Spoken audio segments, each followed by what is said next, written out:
Appreciate you being here.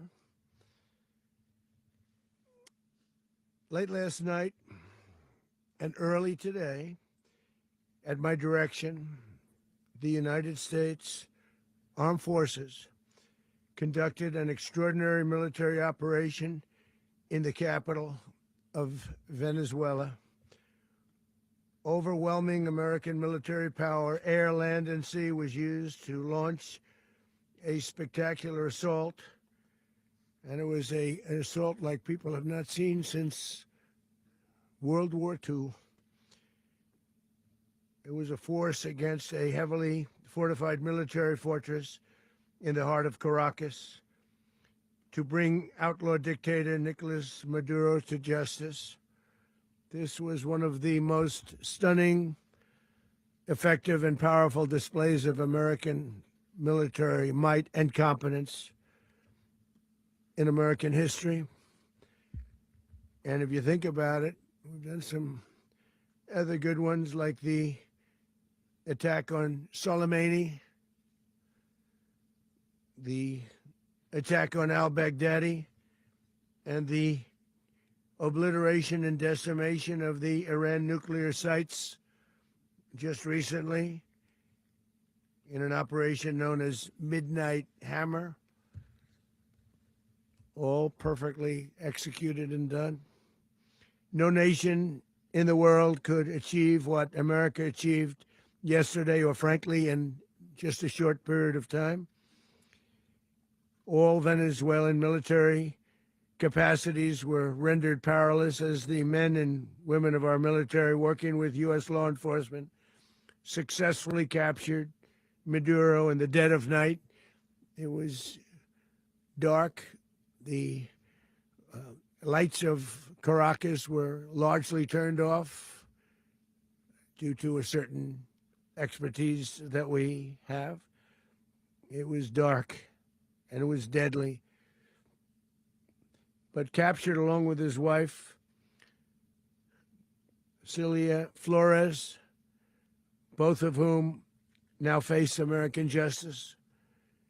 Maduro and Flores have been indicted in the Southern District of New York, it's Jay Clayton, for their campaign of deadly narco-terrorism against the United States and its citizens. I want to thank the men and women of our military who achieved such an extraordinary success overnight with breathtaking speed, power, precision, and competence. You rarely see anything like it. You've seen some raids in this country that didn't go so well. They were an embarrassment. If you look back to Afghanistan, or if you look back to the Jimmy Carter days, they were different days. We're a respected country again, maybe like never before. These highly trained warriors, operating in collaboration with U.S. law enforcement, caught them in a very ready position. They were waiting for us. They knew we had many ships out in the sea, just sort of waiting. They knew we were coming. So they were in a ready, what's called a ready position, but they were completely overwhelmed and very quickly incapacitated. If you would have seen what I saw last night, you would have been very impressed. I'm not sure that you'll ever get to see it, but it was an incredible thing to see. Not a single American service member was killed, and not a single piece of American equipment was lost. We had many helicopters, many planes, many people involved in that fight. But think of that, not one piece of military equipment was lost, not one service member was, more importantly, killed. The United States military is the strongest and most fearsome military on the planet by far, with capabilities and skills our enemies can scarcely begin to imagine. We have the best equipment anywhere in the world. There's no equipment like what we have, and you see that even if you just look at the boats. You know, we've knocked out 97% of the drugs coming in by sea. 90%. Each boat kills on average, 25,000 people. We knocked out 97%. And those drugs mostly come from a place called Venezuela. We're going to run the country until such time as we can do a safe, proper, and judicious transition. So we don't want to be involved with having somebody else get in and we have the same situation that we had for the last long period of years. So we are going to run the country until such time as we can do a safe, proper, and judicious transition. And it has to be judicious because that's what we're all about. We want peace, liberty, and justice for the great people of Venezuela, and that includes many from Venezuela that are now living in the United States and want to go back to their country. It's their homeland. We can't take a chance that somebody else takes over Venezuela that doesn't have the good of the Venezuelan people in mind. We've had decades of that. We're not going to let that happen. We're there now, and what people don't understand, but they understand as I say this, we're there now, but we're going to stay until such time as the proper transition can take place. So we're going to stay until such time as we're going to run it, essentially, until such time as a proper transition can take place. As everyone knows, the oil business in Venezuela has been a bust, a total bust, for a long period of time. They were pumping almost nothing by comparison to what they could have been pumping and what could have taken place. We're going to have our very large United States oil companies, the biggest anywhere in the world, go in, spend billions of dollars, fix the badly broken infrastructure, the oil infrastructure, and start making money for the country. And we are ready to stage a second and much larger attack if we need to do so. So we were prepared to do a second wave if we needed to do so. We actually assumed that a second wave would be necessary, but now it's probably not. The first wave, if you'd like to call it that, the first attack was so successful, we probably don't have to do a second, but we're prepared to do a second wave, a much bigger wave, actually. This was pinpoint, but we have a much bigger wave that probably won't have to do. This partnership of Venezuela with the United States of America, a country that everybody wants to be involved with because of what we were able to do and accomplish, will make the people of Venezuela rich, independent, and safe. And it will also make the many, many people from Venezuela that are living in the United States extremely happy. They suffered. They suffered. So much was taken from them. They're not going to suffer anymore. The illegitimate dictator Maduro was the kingpin of a vast criminal network responsible for trafficking colossal amounts of deadly and illicit drugs into the United States. As alleged in the indictment, he personally oversaw the vicious cartel known as Cartel de las Solas, which flooded our nation with lethal poison, responsible for the deaths of countless Americans, the many, many Americans. Hundreds of thousands over the years of Americans died because of him.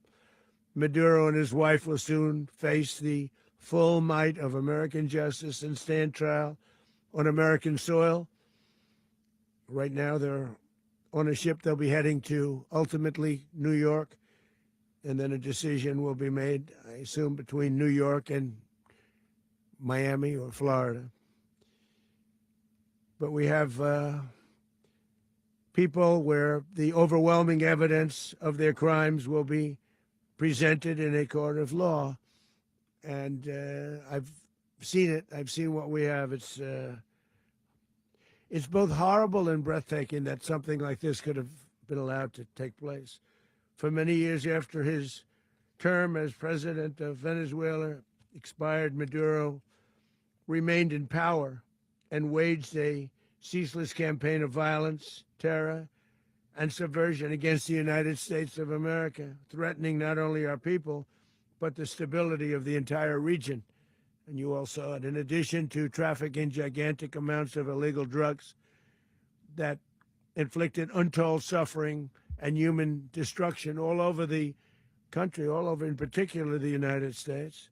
Maduro sent savage and murderous gangs, including the bloodthirsty prison gang, Tren de Aragua, to terrorize American communities nationwide, and he did indeed.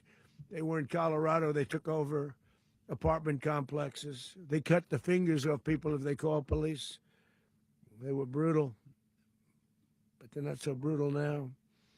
And I just have to congratulate our military, Pete and everybody, and our National Guard, because the job that they've done, whether it's in Washington, D.C., where we have a totally safe city, where it was one of the most unsafe cities anywhere in the world, frankly, and now we have no crime in Washington, D.C. We haven't had a killing. We had the terrorist attack a few weeks ago, a little bit of a different kind of a threat, but we haven't had a killing in a long period of time, 6, 7 months. We used to have two, on average, 2 a week in Washington, our capital. We don't have that anymore. The restaurants are opening. Everyone's happy. They're going, they're walking their daughters, they're walking their children, their wives. They walk to restaurants. Restaurants are opening all over Washington, D.C. So I want to thank the National Guard. I want to thank our military. And I want to thank law enforcement. Been amazing.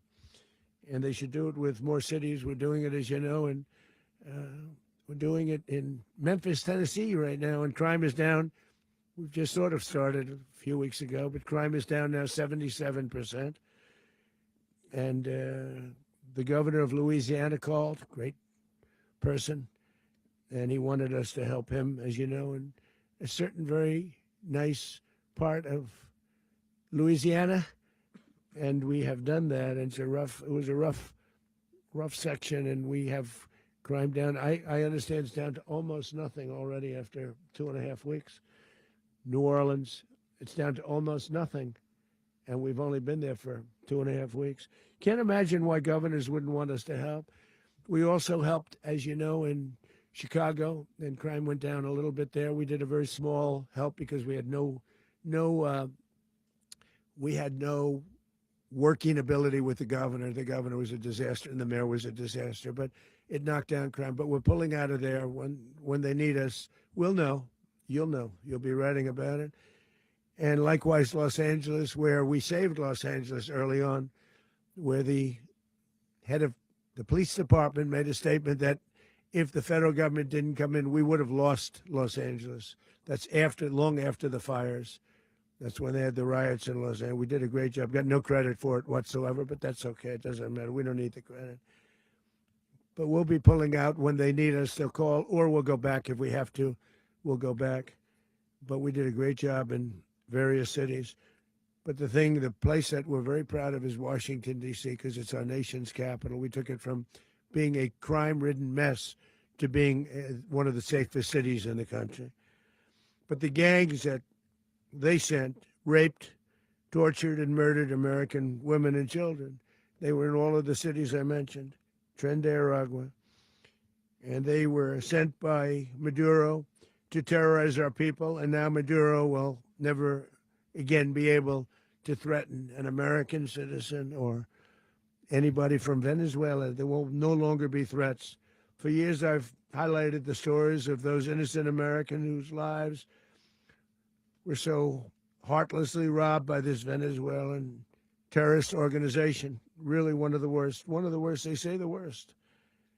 Americans like 12-year-old Jocelyn Nungary from Houston. Beautiful Jocelyn Nungary, what happened to her?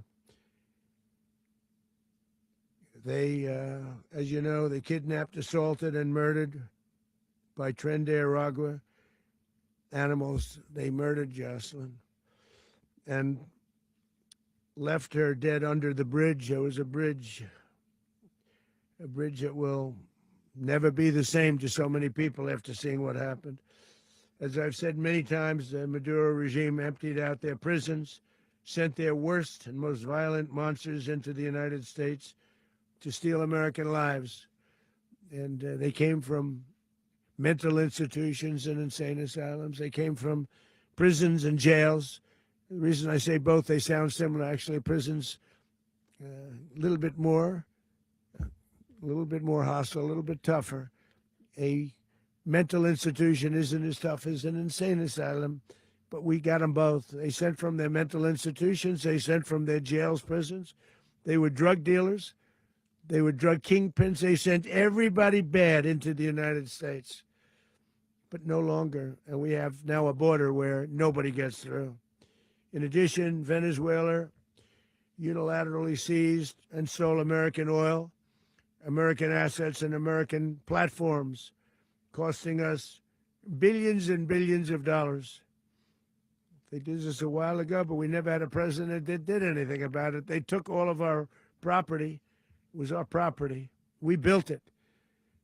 And we never had a president that decided to do anything about it. Instead, they fought wars that were 10,000 miles away. We built Venezuela oil industry with American talent, drive, and skill, and the socialist regime stole it from us during those previous administrations, and they stole it through force. This constituted one of the largest thefts of American property in the history of our country. Considered the largest theft of property in the history of our country. Massive oil infrastructure was taken like we were babies, and we didn't do anything about it.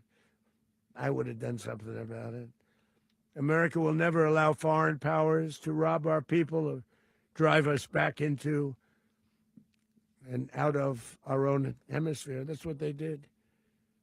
Furthermore, under the now deposed dictator Maduro, Venezuela was increasingly hosting foreign adversaries in our region and acquiring menacing offensive weapons that could threaten U.S.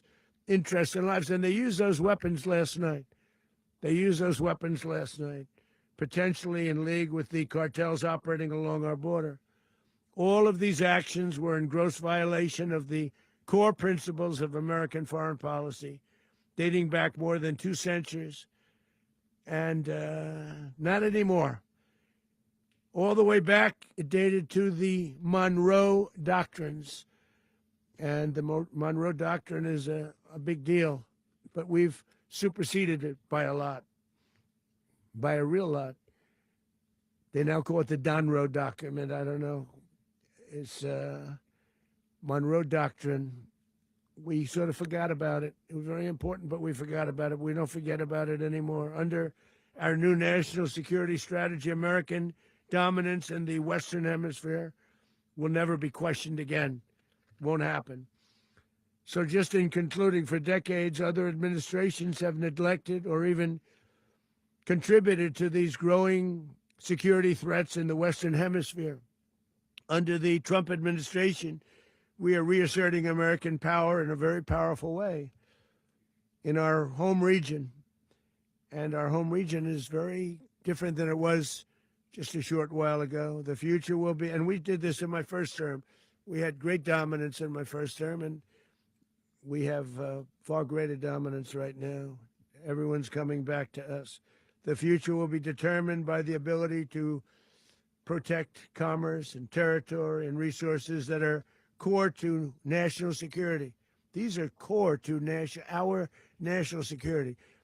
Just like tariffs they've made our country rich, and they've made our national security stronger than ever before.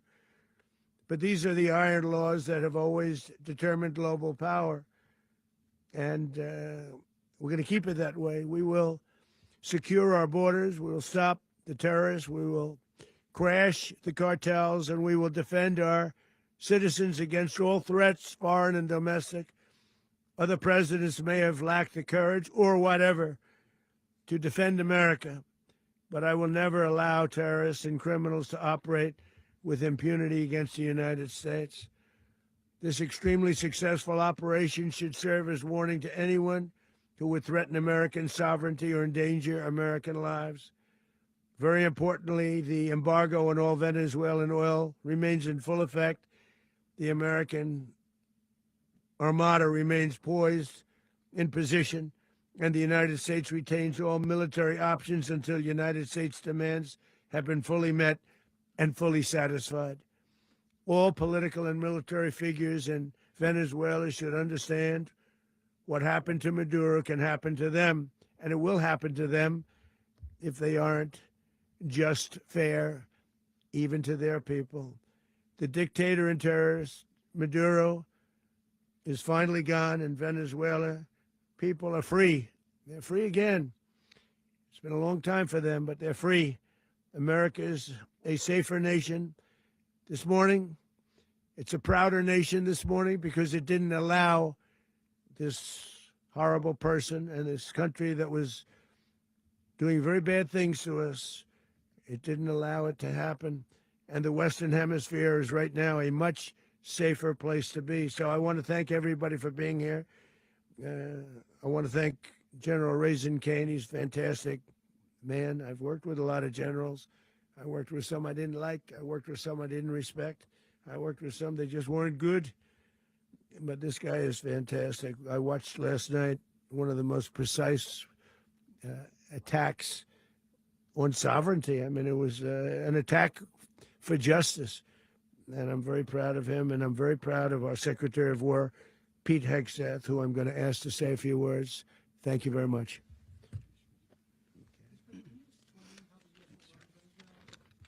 Well, thank you, Mr. President. Finally, a commander-in-chief the world respects and the American people deserve. And as the president said, words can barely capture the bravery and the power and the precision of this historic operation. A massive joint military and law enforcement raid flawlessly executed by the greatest Americans our country has to offer. American warriors are second to none, the best in the world and the best of our country. What all of us witnessed last night was sheer guts and grit, gallantry and glory of the American warrior. I'm simply humbled by such men. And I tip my hat to our chairman, Dan Raisin Kane, and all those Americans who stood watch last night. Our warriors are the elite of America, and again, President Trump has your back. No other country on planet Earth, and it's not even close, could pull this kind of operation off. And no other president has ever shown this kind of leadership, courage, and resolve, the most powerful combination the world has ever seen. As the president said, our adversaries remain on notice. America can project our will anywhere, anytime. The coordination, the stealth, the lethality, the precision, the very long arm of American justice, all on full display in the middle of the night. Nicolas Maduro had his chance, just like Iran had their chance, until they didn't and until he didn't. He effed around and he found out. President Trump is deadly serious about stopping the flow of gangs and violence to our country. Deadly serious about stopping the flow of drugs and poison to our people. Deadly serious about getting back the oil that was stolen from us. And deadly serious about reestablishing American deterrence and dominance in the Western Hemisphere. This is about the safety, security, freedom, and prosperity of the American people. This is America first. This is peace through strength. And the United States War Department is proud to help deliver it. Welcome to 2026, and under President Trump, America is back. I'd like to welcome now our chairman, Chairman Raisin Kane, to give a few more details about the operation. Mr. Chairman. Thank you, Mr. Secretary. Thank you, Mr. President, and good morning. Last night, on the order of the President of the United States and in support of a request from the Department of Justice, as the President said, the United States military conducted an apprehension mission in Caracas, Venezuela, to bring to justice two indicted persons, Nicolas and Cecilia Maduro. This operation, known as Operation Absolute Resolve, was discreet, precise, and conducted during the darkest hours of January 2nd and was the culmination of months of planning and rehearsal, an operation that, frankly, only the United States military could undertake. What I'd like to do this morning is talk to you through some of the preparation and the details without compromising any of our tactics, techniques, and procedures. There is always a chance that we'll be tasked to do this type of mission again. Our interagency work began months ago and built on decades of experience of integrating complex air, ground, space, and maritime operations. While the past 2 decades have honed the skills of our special operations forces, this particular mission required every component of our joint force, with soldiers, sailors, airmen, Marines, and Guardians working in unison with our intelligence agency partners and law enforcement teammates in an unprecedented operation. We leveraged our unmatched intelligence capabilities and our years of experience in hunting terrorists, and we could not have done this mission without the incredible work by various intelligence agencies, including the CIA, NSA, and NGA. We watched, we waited, we prepared, we remained patient and professional. This mission was meticulously planned, drawing lessons from decades of missions over the last many years, many missions over these last many years. This was an audacious operation that only the United States could do. It required the utmost of precision and integration within our joint force. And the word integration does not explain the sheer complexity of such a mission. An extraction so precise it involved more than 150 aircraft launching across the Western Hemisphere in close coordination, all coming together in time and place to layer effects for a single purpose: to get an interdiction force into downtown Caracas while maintaining the element of tactical surprise.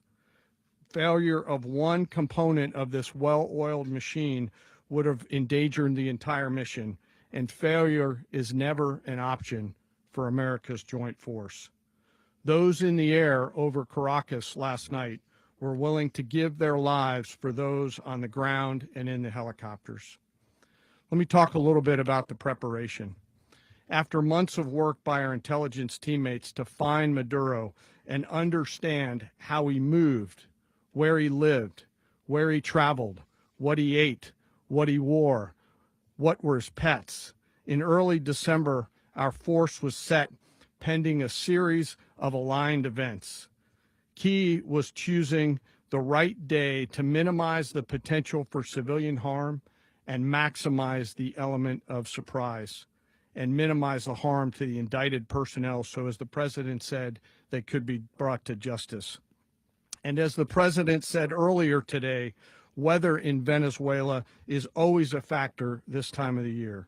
And over the weeks through Christmas and New Year's, the men and women of the United States military sat ready, patiently waiting for the right triggers to be met and the president to order us into action.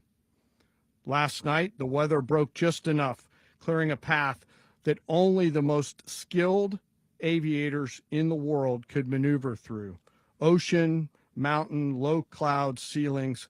But when tasked with a mission, this organization does not quit. At 10:46 p.m. Eastern Time last night, the president ordered the United States military to move forward with this mission.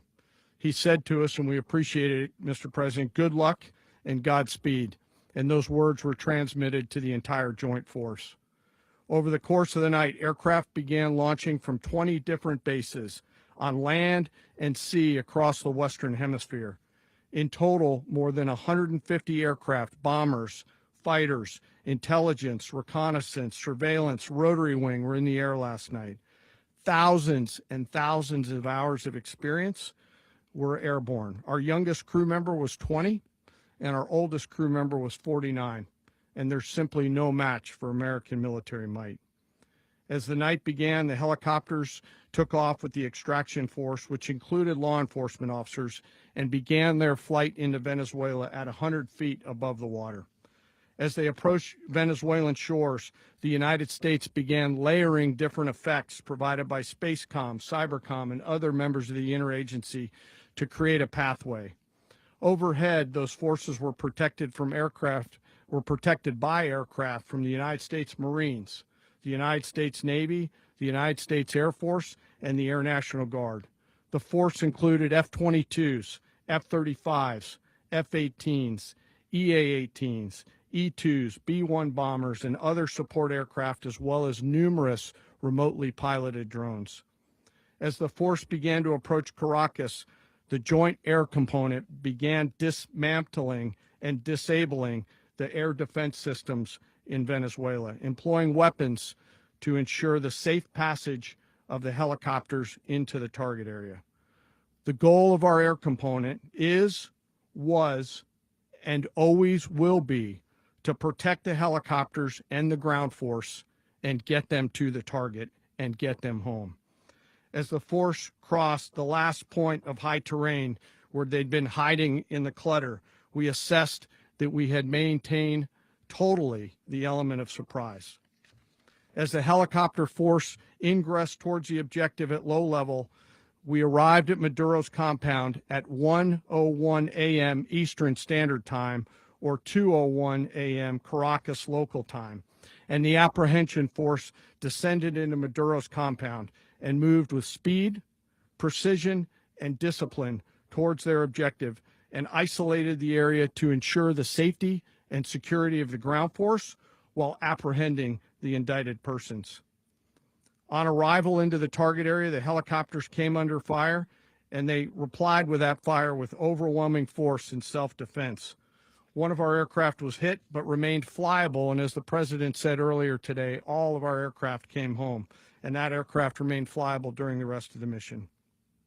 As the operation unfolded at the compound, our air and ground intelligence teams provided real-time updates to the ground force, ensuring those forces could safely navigate the complex environment without unnecessary risk. The force remained protected by overhead tactical aviation. Maduro and his wife, both indicted, gave up and were taken into custody by the Department of Justice, assisted by our incredible U.S. military with professionalism and precision, with no loss of U.S. life.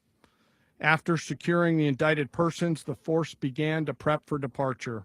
Helicopters were called in to exfiltrate the extraction force, while fighter aircraft and remotely piloted aircraft provided overhead coverage and suppressive fire.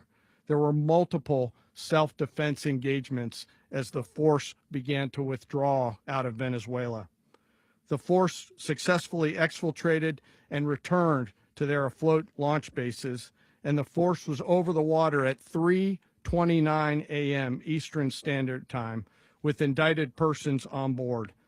And both Maduro and his wife were embarked aboard the USS Iwo Jima. In closing, what we've witnessed today is a powerful demonstration of America's joint force. We think, we develop, we train, we rehearse, we debrief, we rehearse again and again, not to get it right, but to ensure that we cannot get it wrong. Our jobs are to integrate combat power so when the order comes, we can deliver overwhelming force at the time and the place of our choosing against any foe anywhere in the world.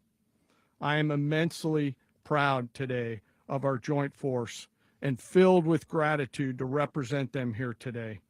There is simply no mission too difficult for these incredible professionals and the families that stand by them and support them. As we stand here this morning, our forces remain in the region at a high state of readiness, prepared to project power, defend themselves, and our interests in the region. This operation is a testament to the dedication and unwavering commitment to justice and our resolve to hold accountable those who threaten peace and stability. In closing, I want to express my heartfelt gratitude to the brave men and women who executed this mission. Their courage and tireless commitment to our nation are what makes us strong. Thank you, Mr. Secretary, and thank you, Mr. President. Well, I don't have much to add to what you've heard now, other than the following points. Nicolas Maduro was indicted in 2020 in the United States. He is not the legitimate president of Venezuela. That's not just us saying it. The first Trump administration, the Biden administration, the second Trump administration, none of those three recognized him. He's not recognized by the European Union and multiple countries around the world. He is a fugitive of American justice with a $50 million reward which I guess we saved $50 million. And Make sure. yeah, exactly. But Don't let anybody claim it. Nobody deserves it but us. but I want to be clear about one thing. Nicolas Maduro had multiple opportunities to avoid this. He was provided multiple very, very, very generous offers and chose instead to act like a wild man, chose instead to play around. And the result is what we saw tonight. The other message here is the following. You have a guy, like many people around the world, they like to play games. You have a guy who decides he's going to invite Iran into his country, is going to, do the confiscation of American oil companies, is going to flood our country with gang members, is going to take Americans prisoner and try to hold them for hostage and trade them like he was able to do with the Biden administration. Basically likes to play games all this time and thinks nothing's going to happen. And I hope what people now understand is that we have a president. The 47th president of the United States is not a game player. When he tells you that he's going to do something, when tells you he's going to address a problem, he means it. He actions it. I can tell you, I've watched this process now for 14, 15 years, been around it. Everybody talks. I'm going to do this. I'm going to do that. When I get there, we're going to do this. We're going to take. This is a president of action. Like, I don't understand yet how they haven't figured this out. And now, if you don't know, now you know. Because this is the way it's going to play out. And I think people need to understand that this is not a president that just talks and does letters and press conferences. And, if he says he's serious about something, he means it. And this is something that was a direct threat to the national interest of the United States. And the president addressed it. There's a president of peace, by the way. I told you what I just said earlier. This guy had multiple opportunities to find his way somewhere else and figure out another. He could have been living somewhere else right now, very happy. But instead, he wanted to play big boy. And so now, he's got other sets of problems on his hands. And but I think the message here should be for the world. Look, the president doesn't go out looking for people to pick fights with. He's not generally wants to get along with everybody. We'll talk and meet with anybody. But don't play games. Don't play games with this president's in office, because it's not going to turn out well. And so I hope that, I guess that lesson was learned last night, and we hope it'll be instructive moving forward. Is that a message for Cuba, Mr. President?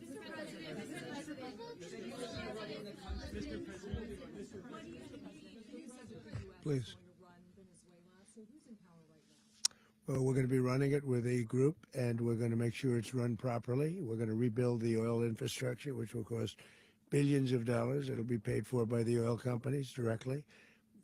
They will be reimbursed for what they're doing, but that's going to be paid. And we're going to get the oil flowing the way it should be. As you know, it was just a minor flow. It was actually a minor flow for what they have. But we're going to run it properly, and we're going to make sure the people of Venezuela are taken care of. We're going to make sure the people that were forced out of Venezuela by this thug are also taken care of. President, does the U.S. running the country mean that U.S. troops will be on the ground? How will that work? Well, they always say boots on the ground. So we're not afraid of boots on the ground if we have to have. We had boots on the ground last night at a very high level, actually. We're not afraid of it. We don't mind saying it. But we're going to make sure that that country is run properly. We're not doing this in vain. This is a very dangerous attack. This is an attack that could have gone very, very badly. Could have gone very badly. We could have lost a lot of people last night. We could have lost a lot of dignity. We could have lost a lot of equipment. The equipment is less important, but we could have lost a lot. And we're going to make sure that this is proper. We're there now. We're ready to go again if we have to. We're going to run the country right. It's going to be run very judiciously, very fairly. It's going to make a lot of money. We're going to give money to the people. We're going to reimburse people that were taken advantage of. We're going to take care of everybody. It's very important. We couldn't let them get away with it. They stole our oil. We built that whole industry there, and they just took it over like we were nothing. And we had a president that decided not to do anything about it. So we did something about it. We're late, but we did something about it. Yeah, please. Mechanism by which you're going to run the country? Are you going to designate a U.S. official to coordinate? Yes. It's all being done right now. We're designating people. We're talking to people. We're designating various people, and we're going to let you know who those people are. Would run Venezuela? Well, it's largely going to be for a period of time. The people that are standing right behind me. We're going to be running it. We're going to be bringing it back. It's a dead, I talk about a dead country. A year and a half ago, we were a dead country. Now we're the hottest country anywhere in the world. We're a country doing better than any country anywhere in the world. and it required leadership. Venezuela has a lot of bad people in there, a lot of bad people that shouldn't be leading. We're not going to take a chance that one of those people take over for Maduro. So you can look at, and others, we have fantastic people, including people in the military. So we're going to have a group of people running it until such time as it can be put back on track, make a lot of money for the people, and give people a great way of life, and also reimbursement for people in our country that were forced out of Venezuela. Rubio would be. You said earlier today that you weren't going to back Machado to come back and be the opposition leader in your Fox and Friends interview. And then you also mentioned the vice president of Venezuela. Are you going to work with the vice president of Venezuela, or how do you foresee the relationship Well, I going? understand she was just sworn in, but she was, as you know, picked by Maduro. So Marco's working on that directly. He just had a conversation with her, and she's essentially willing to do what we think is necessary to make Venezuela great again. Very simple. Mr. President, Colombian President Gustavo Petro, a couple weeks ago, he said he's got to watch his ass. And today, he said he's not concerned about anything happening to him in the aftermath of this operation. So, just what your message is Well, about he that. has cocaine mills. He has factories where he makes cocaine. And yeah, I think I stick by my first statement. He's making cocaine. They're sending it into the United States. So he does have to watch his ass. Mr. President, did you notify any members of Congress in advance? And Marco, do you want to talk about that? Because you were involved in it. Sure. We called members of Congress immediately after. This was not the kind of mission that you can do congressional notification on. It was a trigger-based mission in which conditions had to be met night after night. We watched and monitored that for a number of days. So it's just simply not the kind of mission you can call people and say, hey, we may do this at some point in the next 15 days. But it's largely a law enforcement function. Remember, at the end of the day, at its core, this was an arrest of 2 indicted fugitives of American justice, and the Department of War supported the Department of Justice in that job. Now, there are broader policy implications here, but it's just not the kind of mission that you can pre-notify because it endangers the mission. Plus, if I could add one thing to that, Congress has a tendency to leak. This would not be good. If they leaked, General, I think it would have been maybe a very different result. But I have to say, they knew we were coming at some point, a lot of ships out there. They sort of knew we were coming. We went there. But Congress will leak, and we don't want leakers. People to watch this all play out live. What was Maduro doing when the U.S. forces entered what I assume would be his home? And also, was there any point where the U.S. was considering if Maduro pushed back or resisted killing Maduro? It could have happened. It could have happened. He was trying to get into a safe place. The safe place is all steel. And he wasn't able to make it to the door because our guys were so fast. They went through the opposition so fast. And there was a lot of opposition. People were wondering, do we get them by surprise? Sort of surprised, but they were waiting for something. It was a lot of opposition. There was a lot of gunfire. You saw some of it today. But he was trying to get to a safe place, which wasn't safe because we would have had the door blown up in about 47 seconds, they say on average, regardless of how thick the steel was. It was a very thick door. It was a very heavy door, but he was unable to get to that door. He made it to the door. He was unable to close it. Go ahead, finish. To be in the time being right now, do you know his exact Well, whereabouts? eventually, ultimately, in the near future, he's going to be brought to New York. And where is he going to be held? Where is he going to be held in New York? Do you know? That's going to be up to the officials that do these things. Mr. President, the U.S. has something of a mixed track record of ousting dictators without necessarily a plan for what comes afterwards. Not with Did me. that weigh on your decision? Well, that's when we had different presidents, but with me, that's not true. With me, we've had a perfect track record of winning. We win a lot, and we win. If you look at Soleimani, you look at al-Baghdadi, you look at the Midnight Hammer. Midnight Hammer was incredible. Right now, you wouldn't have peace in the Middle East. We have essentially peace in the Middle East because of that. If we weren't successful with Midnight Hammer, you wouldn't have peace in the Middle East. So, with me, you've had a lot of victory. You've had only victories. You've had no losses. Yeah. How long do you expect the U.S. to run Venezuela, and how soon do you want the Venezuelan people to hold elections? So I'd like to do it quickly, but it takes a period of time. We're rebuilding. We have to rebuild their whole infrastructure. The infrastructure is rotted. It's actually very dangerous. It's blow-up territory. Oil is very dangerous. It's a very dangerous thing to take out of the ground. can kill a lot of people. It has killed a lot of people doing just that. The infrastructure is old, it's rotted. Much of it is stuff that we put there 25 years ago, and we're going to be replacing it. And we're going to take a lot of money out so that we can take care of the country. Yeah.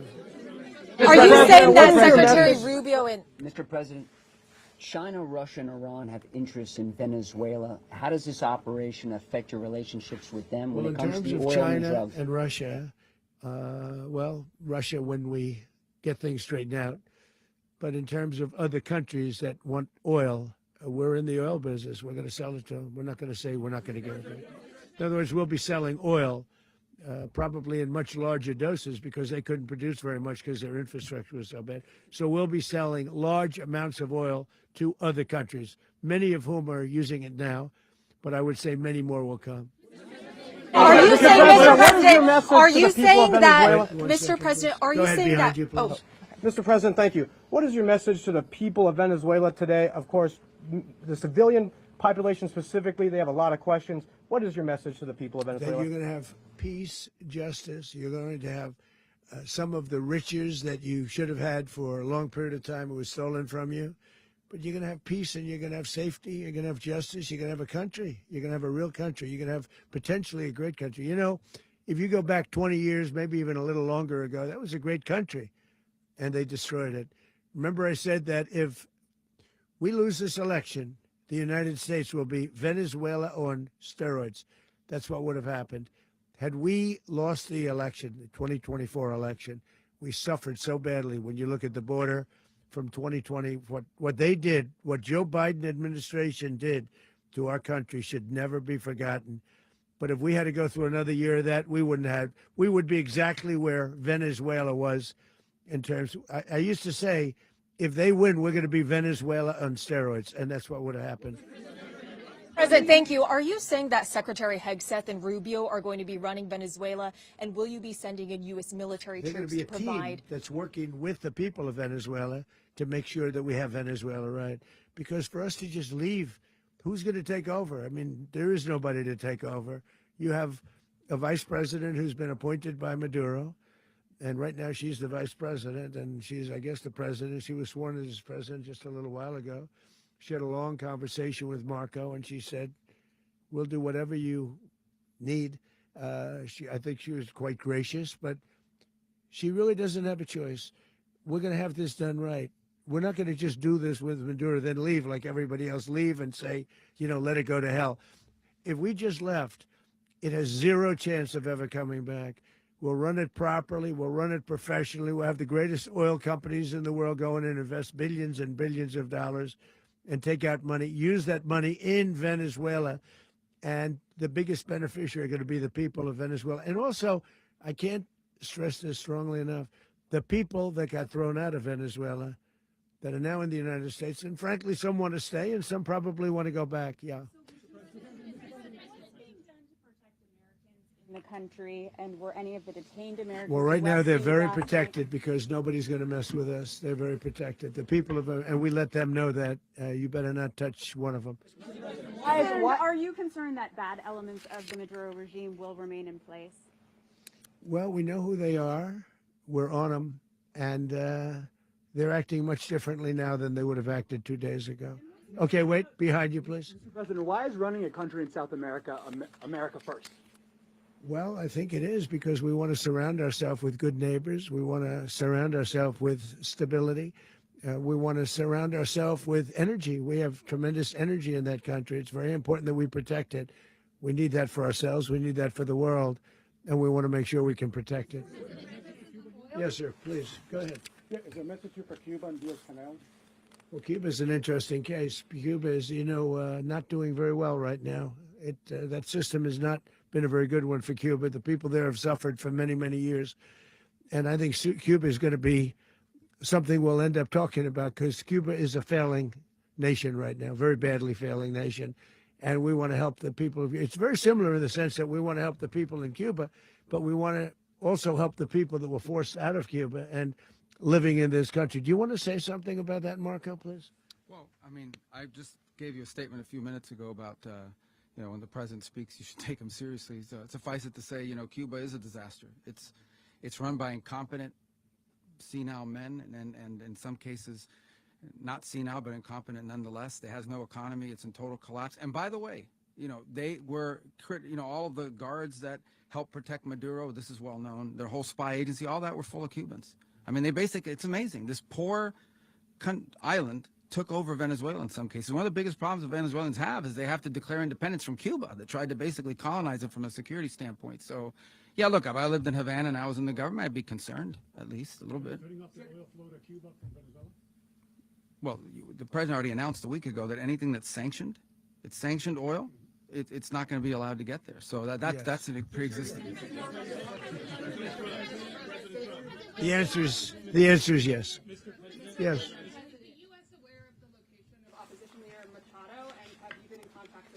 No, we haven't. No, we haven't.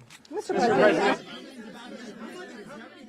Mr. President, on Monday. Oh, I think it would be very tough for her to be the leader. She doesn't have the support within or the respect within the country. She's a very nice woman, but she doesn't have the respect. Mr. President, is it possible that the U.S. ends up administrating Venezuela for years? You know, well, you know, it won't cost us anything because the money coming out of the ground is very substantial. So it's not going to cost us anything. We will. Well, we want safety there. We want to be surrounded by countries that aren't housing all of our enemies all over the world. That's what was happening, and you don't want to have that. But we're going to be rebuilding, and we're not spending money. The oil companies are going to go in. They're going to spend money. We're going to take back the oil that, frankly, we should have taken back a long time ago. A lot of money is coming out of the ground. We're going to get reimbursed for all of that. We're going to get reimbursed for everything that we spend. So it's going to be a very important. This is a very big evening that took place last night. We have to be surrounded by safe, secure countries, and we also have to have energy. Very important. We have to have energy that's real energy, not where they're getting 4% and 5% of the energy out of the ground. You take a look. It was such a disaster. So what's going to happen with Venezuela, I think, over the next period of a year, is going to be a great thing, and the people of Venezuela will be the biggest beneficiaries.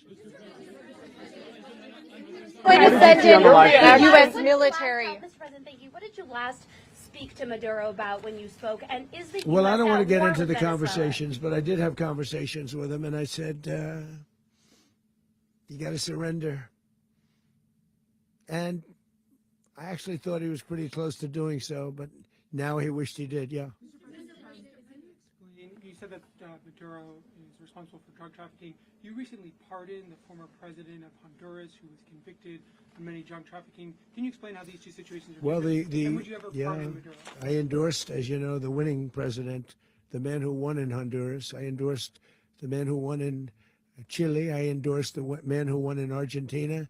And we are doing very well with that whole group. What the man that I pardoned was, if you could equate it to us, he was treated like the Biden administration treated a man named Trump. That didn't work out too well for them.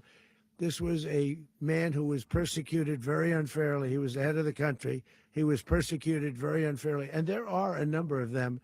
And we felt that it was a very unfair situation that happened to him.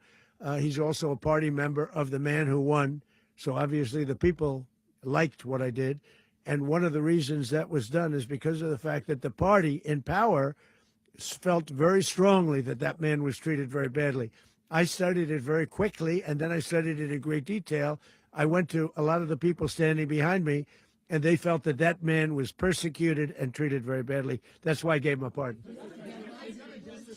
You referenced boots on the ground earlier. Can you just sort of button this up? Do you envision the U.S. military having a presence in Venezuela as the U.S. runs that Well, country? no, we're going to have a presence in Venezuela as it pertains to oil, because we have to have, we're sending our expertise in. So you may need something, not very much. But no, we're going to be taking out a tremendous amount of wealth out of the ground. And that wealth is going to the people of Venezuela and people from outside of Venezuela that used to be in Venezuela. And it goes also to the United States of America in the form of reimbursement for the damages caused us by that country. So I want to thank you all very much. Thank you. Do you have one? Yes, please. You were so nice before. I'm going to give you the final question. Go Thank ahead. you, Mr. Unless it's a President. bad question, in It's which about case I'll Putin. go one word. It's about who? It's about Putin, if you want. About Putin. Well, that's Okay. always nice You had to a talk phone- about Putin. You had a phone call with him Yeah. on Monday. Did he talk at all about Maduro? Did y'all talk about this? No, we didn't. And We then- never spoke about Maduro. Are you mad at him right now? I mean, there's this I'm not intelligence. thrilled with Putin. I'm not thrilled with Putin. He's killing too many people. I thought that would be so. I settled 8 1/4 war. You know what the 1/4 was? Thailand and Cambodia. I did it again. They broke out, and I did it in about 5 hours, and I settled it. I'm giving myself 1/4, so I'm up to now 8 1/4. In other words, I settled the war, but then they broke out. They had a pretty bad breakout over the last 4 days. I got them to go back to peace, so I only give 1/4. I thought the easiest one would be, one of the easier ones would be Russia, Ukraine. It's not, and they both have done some pretty bad things. And look, that's Biden's war. That's not my war. But I want to stop the lives. Did you see where last month, 30,000, it was 27,000 the month before. 30,000, mostly soldiers, were killed this last month. 30,000. I want to stop that. You know, I got NATO to pay 5% instead of the 2% that they weren't paying. They weren't paying 2, now they pay 5. And we send them a lot of munitions. We send them a lot of things, missiles and various other things, a lot. And they pay. The United States is not losing money. We're probably making money on that. It's the last thing I care about. I just want to stop all those people. We're losing 25, 30,000 human beings that come from 2 places that are very far away.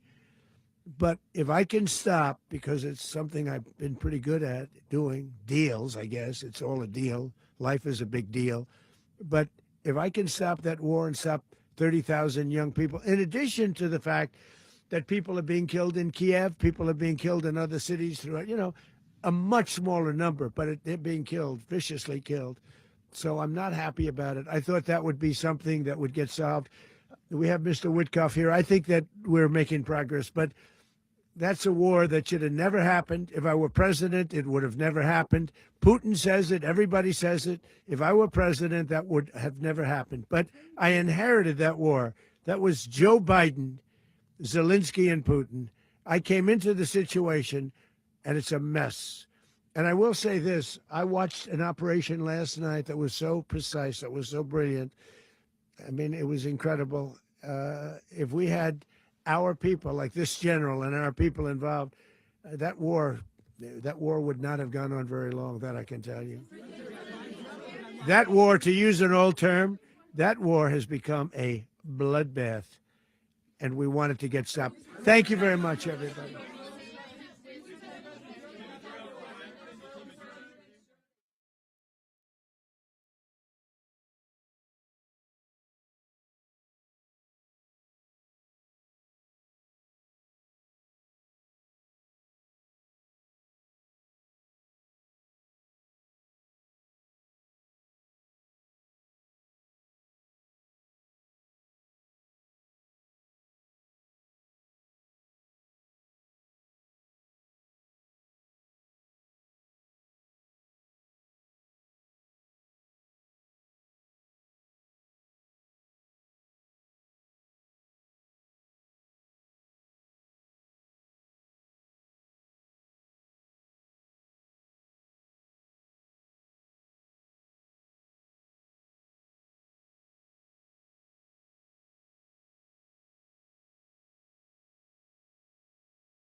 Just begun. We are one movement, one people, one family, and one glorious nation under God. So with American pride